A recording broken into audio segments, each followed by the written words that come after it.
Hey everyone, it is time to review our first chapter. So we'll start with this graph. Is that graph a function? So we're really wondering, is there any input that has more than one output?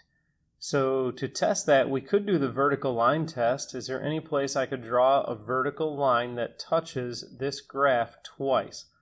The only place where it looks like maybe is right here. It touches the graph here, but since this is open, it does not touch the graph here. So I'm going to say yes, this is a function. Okay, how about the domain of the graph? So it looks like the farthest it goes left is right here at -5. So on the small end, it goes all the way to -5. And then it stops here, but it picks up at that same x value, and it continues forever to the right. So it goes toward positive infinity, and you can never reach infinity. So it includes -5 on the left. It goes toward infinity on the right. You could also say that the domain is the set of all x such that x is greater than or equal to -5. So that's just two different ways of writing that same domain. Okay, what about the range of the graph? So the lowest y value, it kind of looks like that's the lowest y value right there, but that arrow says it's just going to keep going forever in this direction. So the lowest y value is actually -infinity. So I'm going to say on the low end, it approaches -infinity. On the high end, it goes as high as 7. So there is my range, or I could say it's the set of all y such that y is less than or equal to 7. Okay, now what if we turned that graph this way? Is it still a function? No. It fails the vertical line test. I can touch it more than once with a single vertical line. What is the domain now? So the domain is all x's greater than -7. So it goes as far as -7 to the left, and it goes forever to the right. The range, I would say, is all y's that are greater than or equal to -5. So domain greater than or equal to 7, -7, range greater than or equal to -5. How about upside down? Is it a function now? Yes, no vertical line can touch it twice. What's the domain? The domain is all x's that are less than or equal to 5. So it goes from 5 and forever left.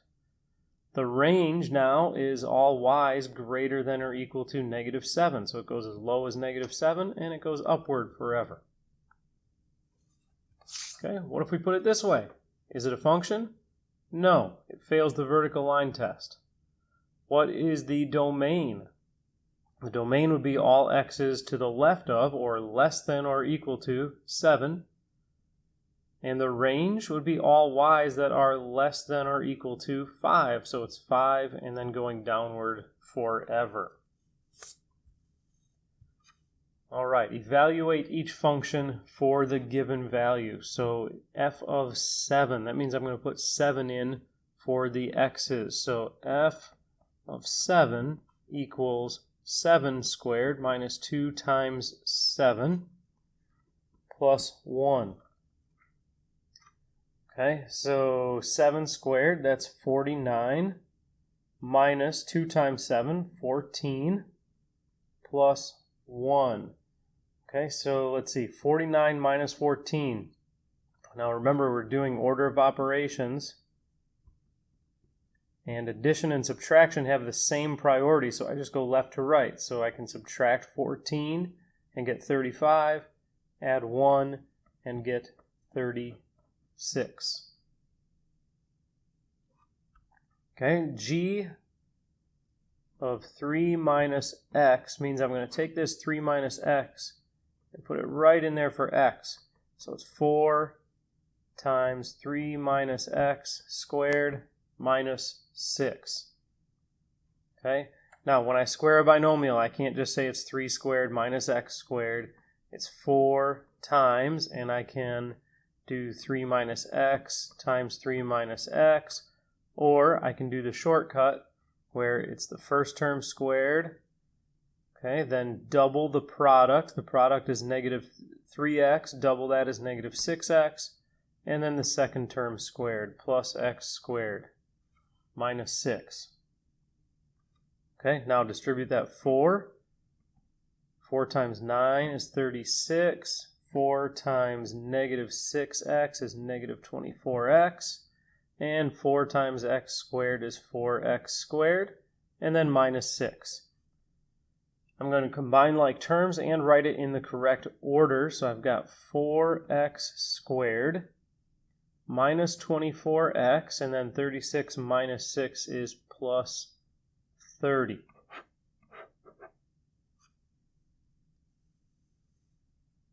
All right, g of x minus f of x. Okay, so that's 3x over x minus 5 minus x plus 12.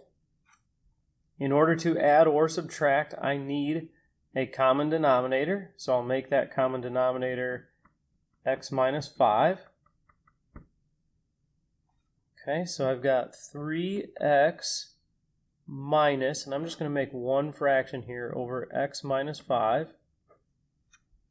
Okay, so now I need to distribute. So I get x squared minus 5x plus 12x is plus 7x.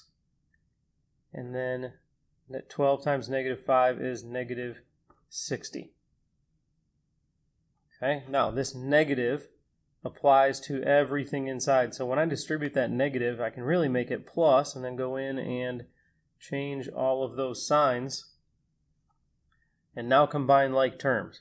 So I have negative x squared, and then 3x minus 7x is negative 4x, plus 60 all over x minus 5.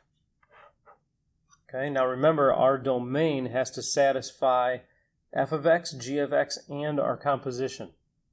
Okay, so for f of x, there's no variable in a radical or in a denominator, so the domain of f of x is all real numbers.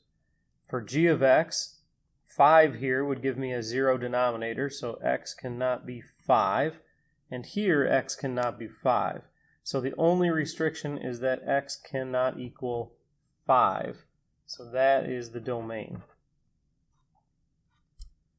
F of x divided by g of x. So that's x plus 12, and I'll put that over 1, divided by g of x, 3x over x minus 5.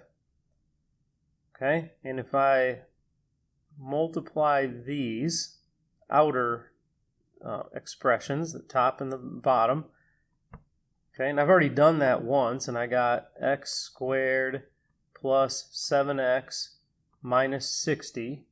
Okay, so that's the numerator. And the denominator, I can multiply this inner here, and 3x times 1 is 3x. And my domain must satisfy f of x, g of x, and this composition. So it's reals, but not 5. And 3 times 0 would give me a 0 denominator. So I would say the domain is that x cannot be 0 or 5. Okay, we will end there, and we'll break this up into one page at a time.